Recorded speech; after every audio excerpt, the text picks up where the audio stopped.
अस्सलाम वालेकुम नाज़रीन, उम्मीद है आप खैरियत से होंगे। अल्लाह ताला हम सबको अपने ज़ुबान में रखे और हमें हर तरह की बीमारी से महफूज रखे।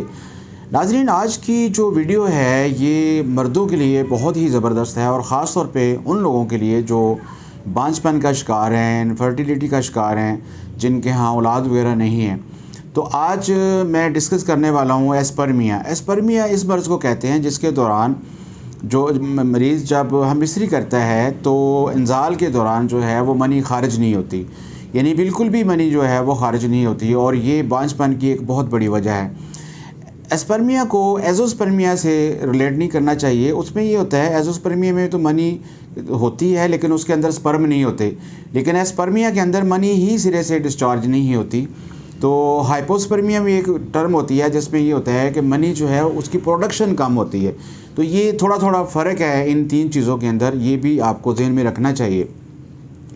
आम तौर पर एस्पर्मिया का मसला जो है ये इन्फेक्शन की वजह से होता है। यूरिनरी ट्रैक्ट के अंदर अगर इन्फेक्शन हो या पैदाइशी नक्स हो या अद्वियात कुछ ऐसी होती हैं जिनके इस्तेमाल करने के बाद ये मर्ज़ पैदा हो सकता है। रिट्रोग्रेड एजैकुलेशन होती है उसकी, वो इसकी बहुत बड़ी वजह है।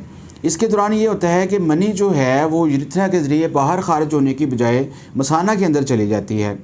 फिर प्रोस्टेट ग्लैंड की सोजश जो है वो इसकी वजह हो सकती है, प्रोस्टेट ग्लैंड की सर्जरी इसकी वजह हो सकती है, रेडिएशन की वजह से ये मामला हो सकता है, और कीमोथेरापी की वजह से ये मर्ज़ जो है वो पैदा हो सकता है। और अब मैं बात करता हूँ कि इसकी जो अगर अलामत को देखा जाए, फिर ये शराब नोशी की इसकी एक बहुत बड़ी वजह है, ठीक है, उसकी वजह से भी ये चीज़ हो सकती है। तो इसका मरीज़ जो है उसमें अलामत कुछ इस तरह की होती हैं कि जब वो पेशाब करता है तो पेशाब के बाद उसका जो यूरिन होता है वो क्लोडी होता है, फोगी होता है, और उसके अंदर गहरापन बहुत होता है क्योंकि उसके अंदर सीमन जो है वो मिक्स होती है। और बाज़ कात जो यूरिन होता है उसके अंदर सीमन और ब्लड भी होता है, ठीक है। जब मरीज़ हम मिस्री करता है तो उसके बाद उसको जो पेल्विक एरिया है उसके अंदर दर्द महसूस होता है। ये इस तरह की इसके अंदर कुछ अलामत होती हैं।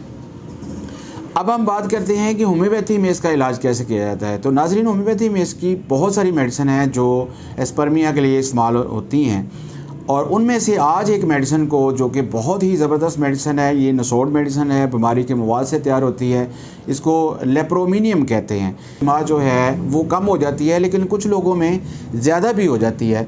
तो ये दोनों सूरतों के लिए मेडिसिन जो है वो बेहतर है। इसी तरह बाज़ ख़वातीन के अंदर ख़ाश जमा जो है वो बिल्कुल ख़त्म हो जाती है या कम हो जाती है, तो ये औरतों के लिए भी इस्तेमाल की जा सकती है, और औरतों की ख़ाश जमा को जो है ये सेक्सुअल डिज़ायर को जो है ये बढ़ाती है और उसको नॉर्मल कर देती है।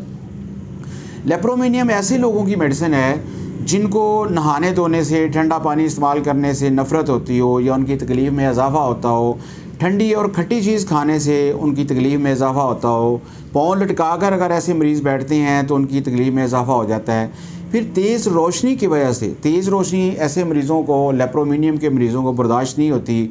सूरज की रोशनी और धूप जो है उनके लिए बहुत ही तकलीफ़देह होती है। तो अगर किसी मरीज़ के अंदर एस्पर्मिया का मसला है, उसकी इंटरकोर्स के दौरान सीमन खारिज नहीं होती, और साथ साथ वो मरीज़ ठंडे पानी से, ठंडी ग़िज़ा से, खट्टी ग़िज़ा से और तेज़ रोशनी से डिस्टर्ब होता है, तो ये मेडिसिन उसको बहुत ही फ़ायदा दे सकती है।